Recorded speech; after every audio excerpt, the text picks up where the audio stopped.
Welcome back ناظرین، آج ہم آپ کے لیے ایک انتہائی دلچسپ مووی لے کر آئے ہیں۔ مووی کے شروع میں دکھایا جاتا ہے کہ نیلی نے اپنے سامنے بیٹھی پیاری بلی کو گھورا۔ اگلے ہی لمحے اس کے چہرے پر بھی مونچھیں اگ آئیں۔ اس کے والد حیرت زدہ رہ گئے جب انہوں نے یہ منظر دیکھا۔ اس طرح اس کے والد نے اسے ایک پراسرار میجک اسکول میں بھیج دیا، لیکن اندر جانے سے پہلے اس سے ایک سخت ٹیسٹ لیا جاتا ہے۔ آگ کے طلباء کو اپنے سامنے رکھی موم بتی جلانی تھی۔ جینی نے اپنی انگلی سے چھٹکی بجائی اور فوراً ایک چمکدار شعلہ موم بتی پر نمودار ہو گیا۔ دیگر طلباء نے بھی آسانی سے ٹیسٹ مکمل کر لیا، لیکن جب سیم کی باری آئی تو اس کی انگلی سے دھواں نکلنے لگا۔ سیم نے اسے قابو میں رکھنے کی پوری کوشش کی، مگر دھواں بڑھتا گیا۔ آخر کار سیم پہلا ناکام ہونے والا طالب علم بنا۔ اگلا ٹیسٹ جانوروں سے بات چیت کا تھا۔ طلباء کو ایک کتے کے ساتھ بات چیت کرنی تھی۔ یہ امتحان دماغی طاقت کا تھا جس میں چیزوں کو فضا میں مڈلانا تھا۔ جینی اچانک قابو کھو بیٹھی اور ایک کپ سیدھا ٹیچر کے پاس اڑ گیا۔ بمشکل استاد بچ سکا، جبکہ طلباء کو ہوا میں 30 سیکنڈ تک معلق رہنا تھا۔ ایک لڑکے نے اپنا بھاری تھیلا پھینکا اور سیدھا چھت پر جا پہنچا۔ ٹیچر کو سیڑھی لگا کر اسے نیچے اتارنا پڑتا ہے۔ پتا چلا کہ وہ ہمیشہ اینٹوں کے سہارے توازن برقرار رکھتا تھا۔ آخری امتحان روپ بدلنے کا تھا۔ طلباء کو بلی میں تبدیل ہونا تھا اور 6 سیکنڈ تک اس روپ میں رہنا تھا۔ آخر کار للی کی باری آئی۔ اس کا چہرہ بدلنے لگا، آنکھوں کا رنگ تبدیل ہو گیا، اس کے ہونٹ بھی بلی جیسے ہو گئے۔ جلد ہی وہ ایک بلی میں بدل گئی، مگر جیسے ہی ٹیچر نے گنتی شروع کی، اچانک بلی کے پروں کے ساتھ چمگادڑ کے پر بھی نکل آئے، پھر ہرن کی ٹانگیں اور مگرمچھ کی دم بھی نکل آئی۔ آخر کار وہ دوبارہ انسان بن گئی۔ امتحان کے بعد ہر طالب علم کو ایک خالی کارڈ دیا گیا۔ تھوڑی دیر بعد ان کے کارڈز پر ان کی متعلقہ کلاس کا نشان بنا ہوا تھا۔ سبھی خوش تھے کہ انہیں اپنی پسندیدہ کلاس میں داخلہ مل گیا، مگر للی کی کارڈ پر 3 الفاظ نمودار ہوئے۔ یہ ان طلباء کے لیے مخصوص تھا جو امتحان میں ناکام ہو گئے اور جن کا جادو بے قابو تھا۔ انہیں جادو استعمال کرنے کی اجازت نہیں تھی جب تک کہ ان کی طاقت ختم ہو کر وہ عام انسان نہ بن جائیں۔ للی اتنی آسانی سے ہار ماننے والی نہیں تھی۔ ٹیچر ایک کبٹ کھولتا ہے اور 5 پراسرار اڑنے والے جاڑو نمودار ہوئے۔ للی بے حد خوش ہوئی اور فوراً ان جاڑوؤں پر سوار ہو کر آزمانا چاہتی تھی، مگر پتا چلا کہ وہ محض عام جاڑو تھی۔ کیونکہ ان کا جادو بے قابو تھا، اس لیے وہ صرف اسکول میں فرش صاف کرنے کے لیے استعمال کی جا سکتی تھی۔ ہار نہ مانتی ہوئی لیلا نے خفیہ طور پر جادو سیکھنے کا فیصلہ کیا۔ اس نے موقع پا کر چھپکے سے باہر نکلنے کی کوشش کی، مگر بلی زور سے چیخ اٹھی۔ لیلی اتنی خوفزدہ ہوئی کہ اس کا جادو ایک بار پھر بے قابو ہو گیا۔ وہ ایک 4 سروں والے مونسٹر میں بدل گئی۔ وہ جادوئی مقابلے میں خود کو ثابت کرنے کی امید رکھتی تھی۔ دوسری طرف دیگر کلاسوں کے طلباء بھی نیا جادو سیکھ رہے تھے۔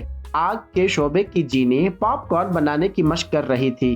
ٹیچر نے ایک دانہ چکھنے کے لیے نکالا۔ پاپ کارن بے حد سخت تھا۔ انہی کی تمام کوششوں کے باوجود وہ اسے صحیح طریقے سے نہیں بنا سکی۔ رات کو جینی مزید سیکھنے کے لیے لائبریری چلی گئی۔ اچانک ایک عجیب کتاب نمودار ہوئی۔ یہ پراسرار کتاب ایسے لگ رہی تھی جیسے وہ جینی کے ساتھ چھپن چھپائی کھیل رہی ہو۔ جینی نے کتاب زمین سے اٹھا لی، پر شیڈو میجک لکھا ہوا تھا۔ جیسے ہی اس نے کتاب کھولی، روشنی اچانک گل ہو گئی۔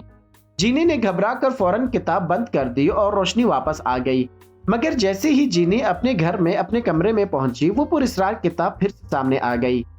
پھر کتاب کے صفحات تیزی سے پلٹنے لگے، یہاں تک کہ وہ ایک عجیب جملے پر رک گئی جس میں لکھا تھا کہ اپنی اندرونی طاقت ظاہر کرو۔ جینی تجسس میں آ گئی اور اس نے کتاب اٹھا لی۔ کتاب کے اندر موجود نشانات اچانک سیاہ دھوئیں میں بدل گئے۔ دھواں جینی کے گرد لپٹنے لگا۔ آخر کار وہ سیاہ دھواں مکمل طور پر جینی کے جسم میں داخل ہو گیا۔ اب دکھایا جاتا ہے کہ جادوئی مقابلہ شروع ہو گیا۔ جینی نے آگ کے شعبے کی نمائندگی کی۔ اس بار اس کی جادو میں زبردست بہتری آ چکی تھی۔ اس نے چند سیکنڈ میں پاپ کارن بنا لیا۔ ٹیچر اس کی کارکردگی سے بے حد خوش ہوا تو اسی لمحے لیلی اچانک دوڑتی ہوئی آئی۔ وہ سب کو ثابت کرنا چاہتی تھی کہ ایک ناکام طالب علم بھی اچھا جادوگر بن سکتا ہے، مگر لیلی کا جادو ایک بار پھر بے قابو ہو گیا۔ اس بار وہ ایک اڑنے والی جنگلی سور میں بدل گئی۔ جینی نے ایک آگ کا گولا بنا کر لیلی کی توجہ ہٹانے کی کوشش کی، مگر اس کا جادو بے قابو ہو گیا۔ آگ کا گولا اچانک بہت بڑا ہو گیا اور للی کو تقریباً پکا دیا۔ للی دوبارہ اپنی اصل شکل میں آ گئی۔ اسے ایک بار پھر اس کی کلاس میں واپس بھیج دیا گیا، مگر اس کی مسلسل محنت نے بالآخر ٹیچر کو متاثر کر دیا۔ استاد نے فیصلہ کیا کہ بے قابو طلباء کو جادو کی مزید مشق کرنے دی جائے۔ اپنی انتھک محنت سے ان کا جادو کافی حد تک بہتر ہو گیا۔ اب وہ اپنے جادو پر زیادہ بہتر قابو پا سکتے ہیں۔ مگر جب جینی پر شیڈو میجک کا حملہ ہوا تو وہ مکمل طور پر بے قابو ہو گئی۔ وہ پوری جادو اسکول کو تباہ کرنے کے قریب تھی۔ اگلے دن اسکول کی بڑی اسمبلی تھی۔ تمام طلباء اور اساتذہ شرکت کے لیے آئے۔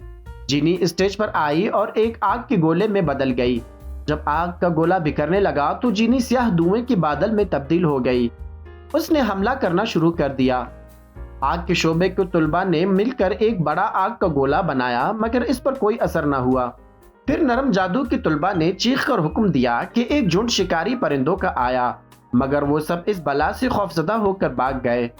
اڑنے والے طلباء بھی اس جادو سے دب گئے اور اڑنے کے قابل نہ رہے۔ تبدیلی کے جادو کے طلباء سب مرغیوں، بطخوں، گائے اور بھیڑوں میں بدل گئے۔ وہ بھی مزاحمت نہ کر سکے۔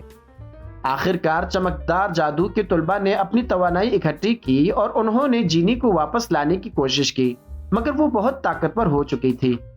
جب سب مایوس ہو چکے تھے، اچانک بے قابو جادو کے شعبے کے طلباء وقت پر پہنچ گئے۔ لڑکیوں نے جینی کو جکڑ لیا اور بڑی مقدار میں سفید دھواں چھوڑا۔ وہ بلا دھوئیں میں گر گئی اور راستہ بھول گئی۔ للی ایک چھوٹے چوہے میں بدل گئی۔ وہ بلا کے ارد گرد تیزی سے دوڑنے لگی۔ بالآخر جینی جادو میں جکڑ گئی اور زمین پر بے ہوش ہو کر گر گئی۔ للی نے جینی کو ہوش میں لانے کے لیے اس سے بات کرنا شروع کی۔ للی کی ہمت افزائی سے جینی آخرکار جاگ اٹھی۔ انہوں نے بالآخر اس بلا کو شکست دے دی۔ شیڈو میجک بھی مکمل طور پر ختم ہو گیا۔ ہر مختلف شخص کے وجود کا ایک مطلب ہوتا ہے اور انفرادیت بھی ایک حسن ہے۔ اس کے ساتھ ہی اس خوبصورت سی مووی کی کہانی یہیں پہ ختم ہو جاتی ہے۔ اگر آپ کو ہماری یہ مووی اچھی لگی ہو تو ہمارے چینل کو لائک اور سبسکرائب کیجیے۔